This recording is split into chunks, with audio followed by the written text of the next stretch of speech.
Assalamualaikum warahmatullahi wabarakatuh.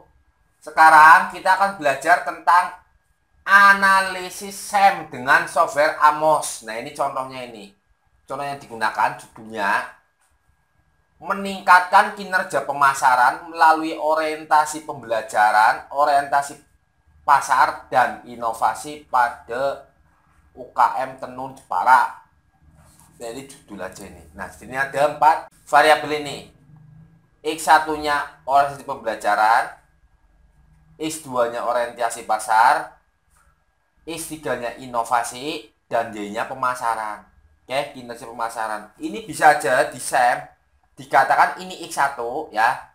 O pasar itu Y1, inovasi Y2, kinerja pasar Y3. Nah, nanti bentuknya seperti ini nih. Bentuknya kayak gini modelnya. Nah, ini nih. X1 ya, orientasi pembelajaran berpengaruh pada orientasi pasar. Dia juga mempengaruhi inovasi, dia juga mempengaruhi hipotesis, maksudnya nih, mempengaruhi hipotesis, mempengaruhi kinerjanya. Nah, dihipotesiskan seperti itu. X2 juga ke Y1 juga ke Y2, Y1 juga ke Y2. Jadi nanti bentuknya kalau kayak bilah ketupat ini. Nah, ini indikator-indikator pembentuknya ini. Masing-masing 3 indikator. Misalkan kayak gitu. Oke. Nih. 3 itu dari sini nih. Nah, ini kan X1 indikatornya itemnya di 9. 9 itu terdiri dari 3 indikator ya. Nah, jadi nanti dimasuk indikator aja, jangan 9-nya, terlalu susah. Terus caranya gimana kalau bentuknya seperti ini? Ini mukodimanya agak panjang ini, nggak apa-apa ini. Ini X1 ini dijumlah dulu ini. Item-itemnya dijumlah menjadi indikator. Nah, dari sini ya, 3 ini, oke. Ini ya. Nah, terbentuklah ini nih.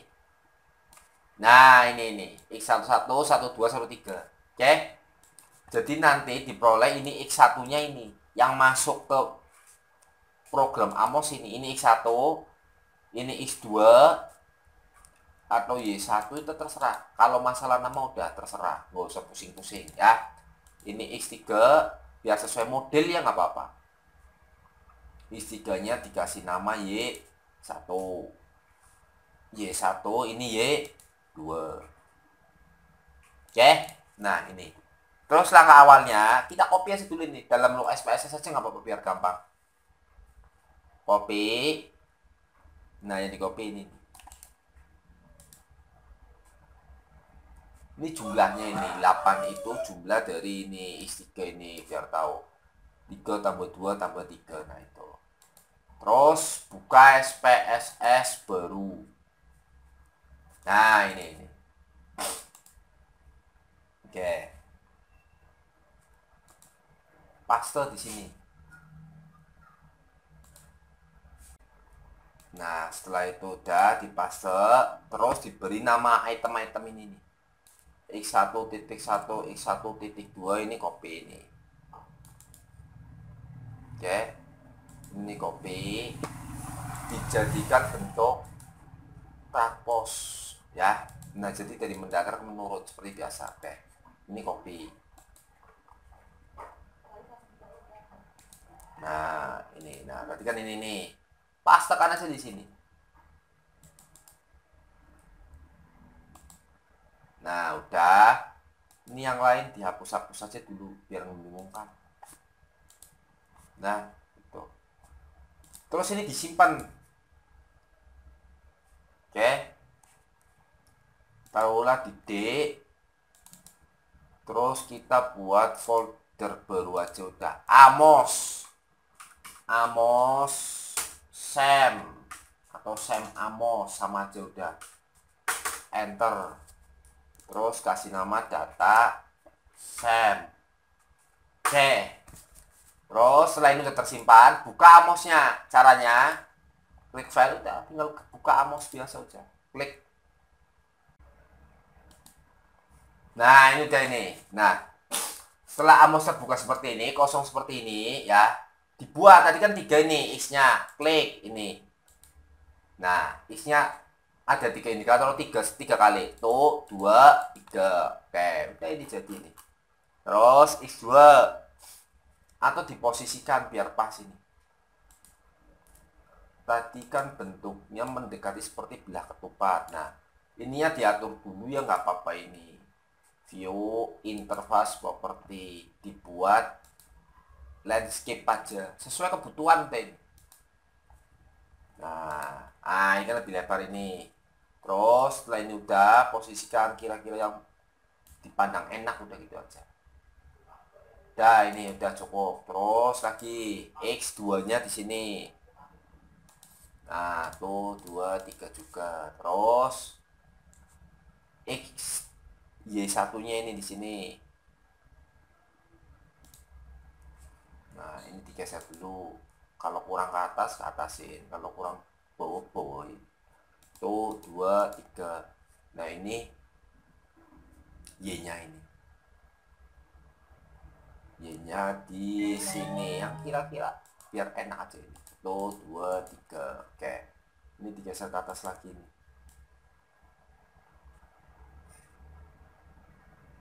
Nah, biar enak. Terus udah. Ini digeser ini sendiri nih. Ngaco ini posisinya. Nah. Oke. Udah ini. Terus setelah ini udah diposisikan. Diputar caranya.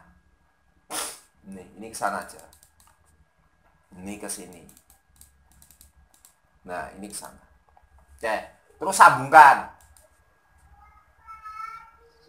Atau kasih nama dulu aja udah. Kasih nama.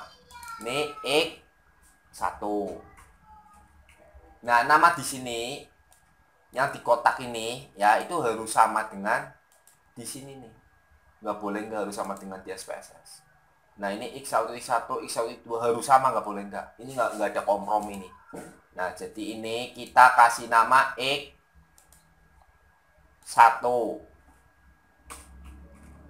titik 1, terus X1 titik 2, terus 1 titik 3. Ini E1 E2 E3. Sini juga ini X2 ini. Nah, kalau di sini ya bebas, ini namanya apa, bebas. Yang lingkar ini bebas ini. Nah, di sini tuh harus ini. X1 ya udah X1.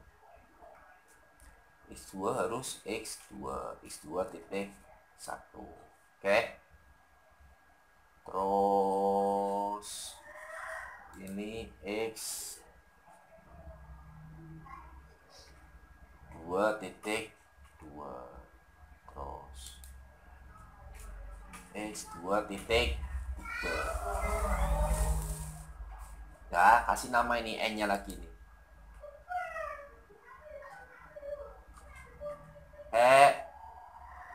Urut E itu nggak boleh sama. Ini udah sampai 3, berarti ini E4, terus E5, E6. Ya seperti itu. Terus ini X, ini Y nih, Y1. Ya, biar sama aja udah. Y1 titik 1. Terus kalau bosan lihat ininya, bikin diagram udah bisa, cepetin ya. Nanti cepetin aja nggak apa-apa, langsung nggak apa-apa. Langsung ke teknik analisisnya. Ini yang benar-benar baru dari dasar ya udah, malah dari sini lebih bagus. Santai aja udah. Belajar pelan-pelan aja ya. Ini E7, E8, E9. Terus ini Y1 ini. Y itu aja udah. Ini apa ini? Y apa Y1 ini? Kita harus lihat ini. Nggak boleh beda masalahnya. Lihat. Oh, Y1 titik 1. Ya udah turutin. Y1 titik 1. Y2 titik 1. Y3 titik 1. Oke. Nah, terus ini E-nya lanjutkan ini. E 10. Huruf kecil aja kalau E 11. E 12. Oke, nah ini udah ternamaan seperti ini nih. Terus kalau udah langsung ini hubungkan tadi X1 ke X2. Oke. X1 ke Y1. X1 ke Y. Nah, ini memang lengkap ini. Terus X2 ke Y1. X2 ke Y. Dan yang terakhir Y1 ke Y2. Ini namanya apa ini? Harus sama ini. Y1, Y2. Oke. Ini namanya Y2 ini. Nggak boleh enggak. Jadi ini harus diganti Y2. Nah, Y2. Y2. Ini Y2. Ini salah tulis. Y2.3. Y2.2. Ini kasih nama Y nggak apa-apa, Y2 nggak apa-apa. Tapi yang bagus ya Y2. Nah, udah terbentuk ini. Terus setelah sudah terbentuk seperti ini ya, di save dulu. Save ya. D. Tadi kan nyimpennya di D nih. Ya udah D ya D. Terus tadi Amosem. Nah, di sini. Oke. Data Sem. Misalkan gini ya. Save. Terus diimpor ini, sambungkan dengan ini nih. Data Sem ini sambungkan dengan part ini. Oke. Caranya klik file, klik data file. Yang udah bisa langsung pakai data file di sini nggak apa-apa udah. Ini sengaja saya buat yang paling mudah gitu, paling mudah dipahami. Lama-lama udah yang paling mudah dipahami. File name, klik file name ya. Setelah masuk itu file name, klik data Sem tadi yang tadi kan namanya data Sem. Lalu klik open, klik oke. Nah ini berarti sudah tersambung.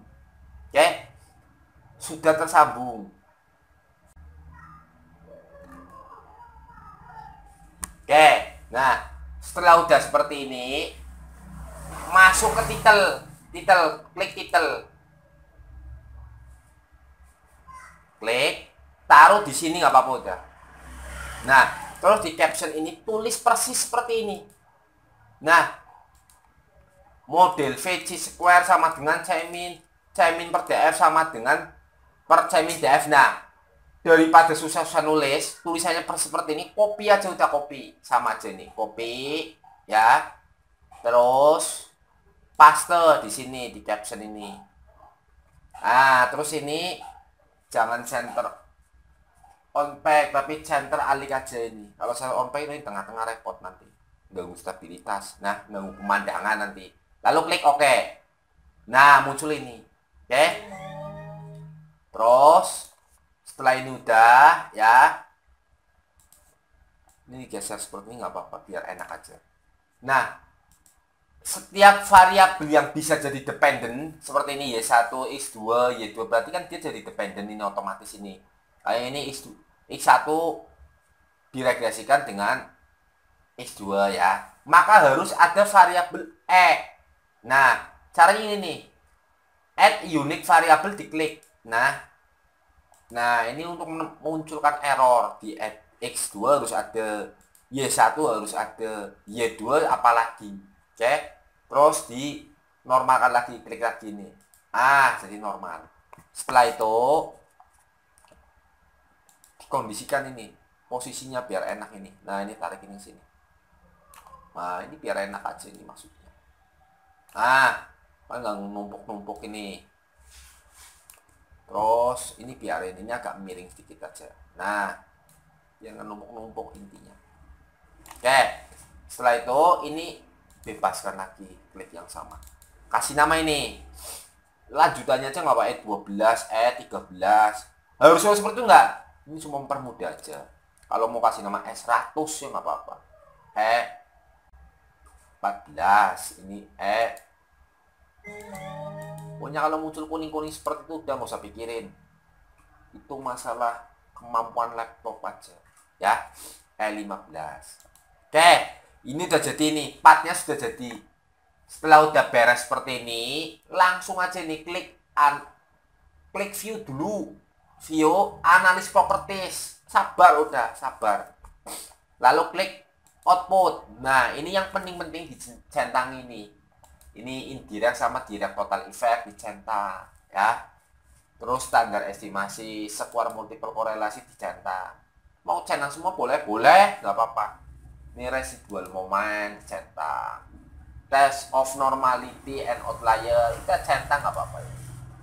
Dah, cukup ini aja nggak apa-apa ini. Yang lain nggak usah, nggak apa-apa. Lalu klik silang. Nah, setelah ini udah beres semua, baru dianalisis. Caranya klik analyze, kalkulat estimasi.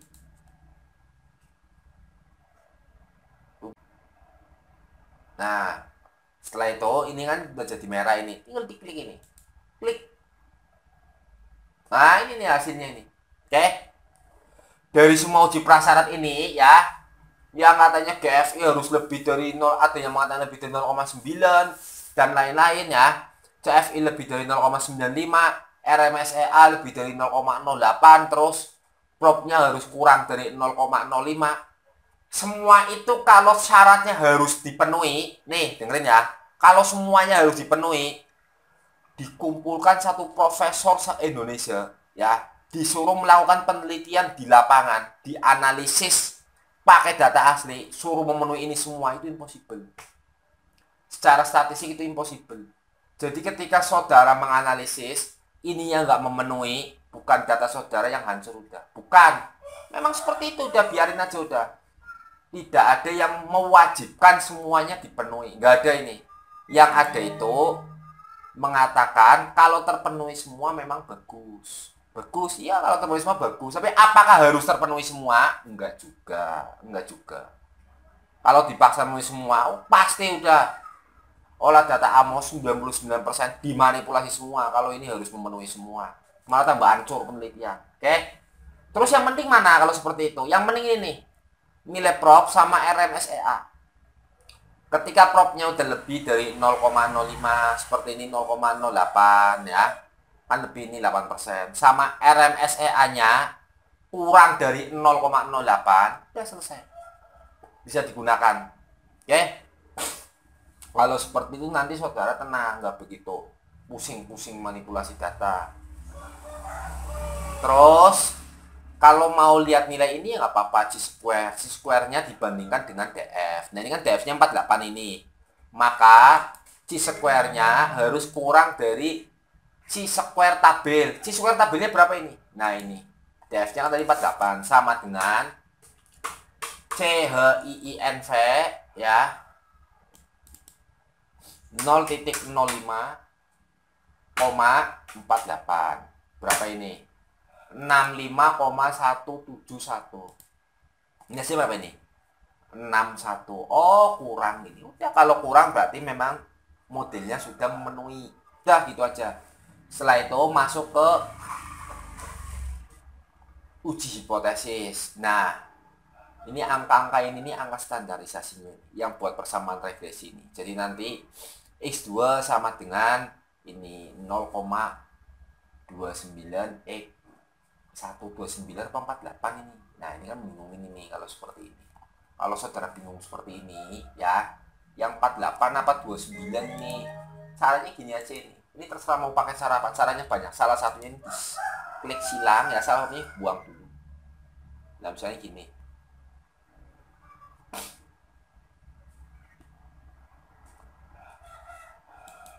Nah, lalu dianalisis.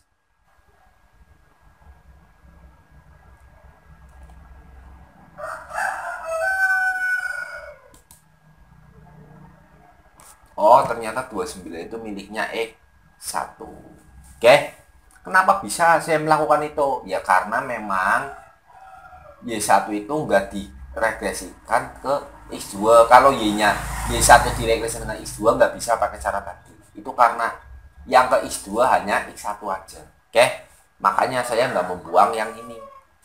Nah itu cuma trik aja. Kembalikan lagi semula. Kasih Y1 ke Y2. Klik kalkulat estimasi. Nah, klik merah. Nah, udah kembali semua ini. Nah, 0,48 itu Y1 ke Y2. Angka standarisasinya segini. Oke. Terus selanjutnya selain udah uji hipotesis. Caranya klik view, klik text output.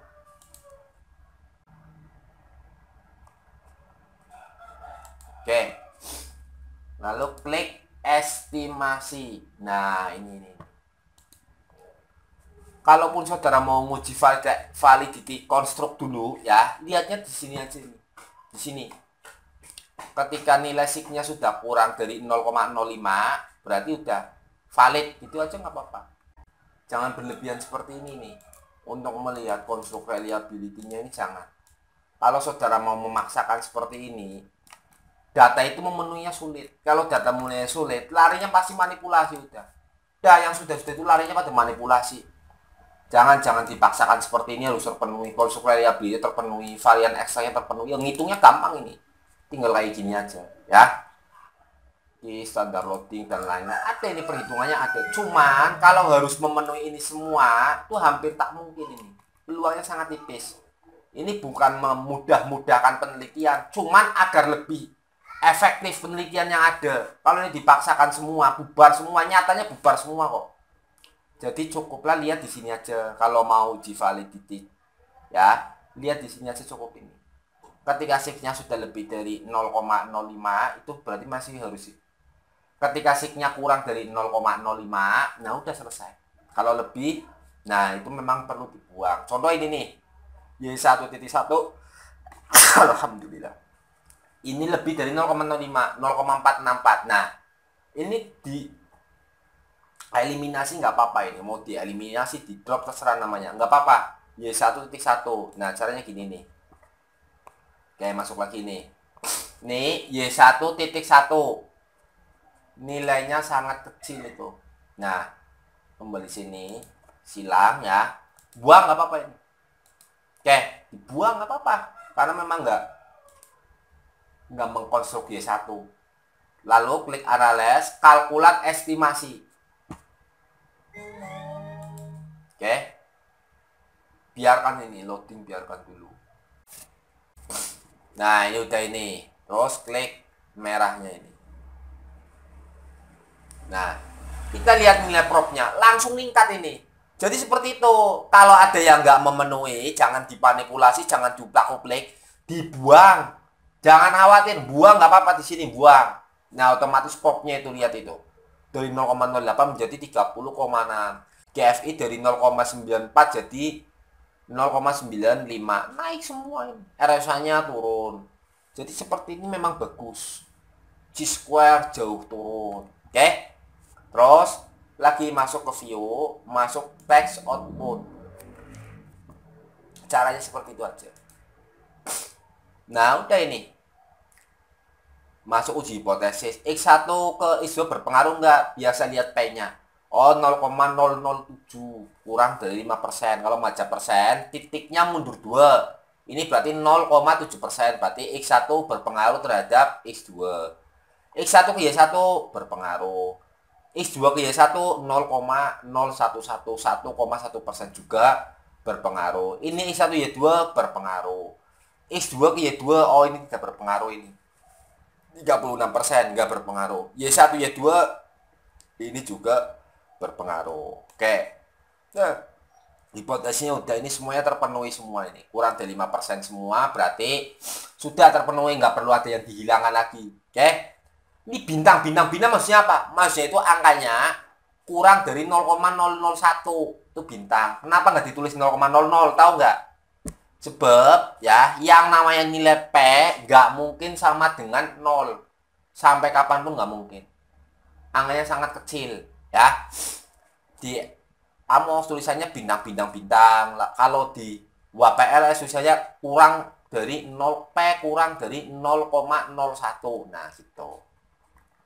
Hanya SPSS yang menuliskan 0,000. Itu pun sebenarnya enggak, hanya terlihat saja. Biar saudara tahu aja udah itu. Untuk tambahan. Udah ya. Ini udah ini Amosnya ini, yang Sam Amosnya.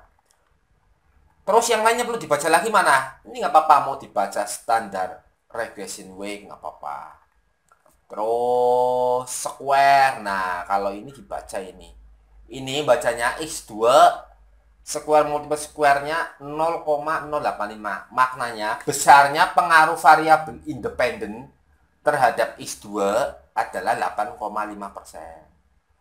Ini Y1 25, maknanya apa? Ya sama, besarnya pengaruh independen yang mempengaruhi Y1 0,253 atau 25,3%. Mana saja yang mempengaruhi Y1? Ya berarti X1 dan X2. Kok X1 dan X2? Ini lihat aja ini. Ini kan Y1. Oh, ini X1, ini X2, ini. Nah, cuma seperti itu. Ya. Oke. Terus setelah ini udah ini selesai ini. Terus katanya yang asesmen normality gimana? Nah, ini ya bener ini. Acuan nilai CR itu kalau pakai 0,05 ya kurang dari 1,96 CR-nya. Kalau pakai 0,01 acuannya CR-nya kurang dari 2,56 sekian gitulah nilai CR-nya. Cuman kalau di sini variabel-variabel ini ya nggak perlu memenuhi nilai CR yang seperti itu. Misalnya ini min 4,4 nggak apa-apa, udah nggak usah pikirin. Bukan semua syarat ya di setiap kasus harus dipenuhi semuanya, ya hancur. Jadi yang bikin hancur selama ini memang itu mensyaratkan sesuatu yang tidak dipersyaratkan. Oke? Dah cukup tadi, hipotesis sudah, R square-nya udah, semua rumusan masalah otomatis terjawab, udah selesai. Penelitian cukup seperti itu. Sebenarnya masih banyak ini yang perlu dikaji tentang banyak hal yang nggak perlu, yang sering dimasukkan, yang perlu akhirnya terabaikan. Itu banyak. Tapi ya sudahlah, sementara itu aja dulu. Intinya ini. Inti dasarnya, ketika kita melakukan sesuatu yang nggak semestinya dilakukan ya, endingnya itu yang seharusnya justru ditinggalkan. Oke, di penelitian hampir selalu seperti itu kenyataannya. Oke, sekian dulu pembelajaran Sam dari Muhammad Afifuddin. Akhir kata, wassalamualaikum warahmatullahi wabarakatuh.